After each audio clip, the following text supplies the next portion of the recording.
सेव्यमान पावनाङ्घ्रि पङ्कजं व्यालयत्नसूत्रमिन्दुशेखरं कृपाकरं नारदादियोगिवृन्दवन्दितं दिगम्बरं काशिकापुराधिनाथ कालभैरवं भजे।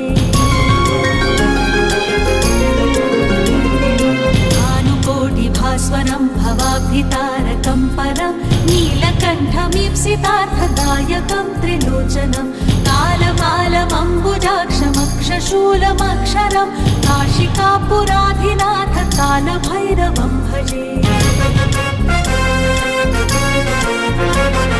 शूलटङ्कपाशदण्डपाणिमादिकारणं श्यामकायमादिदेवमक्षरं निरामयं भीमविक्रमं प्रभं विचित्रताण्डवप्रियं काशिकापुराधिनाथ कालभैरवं भजे।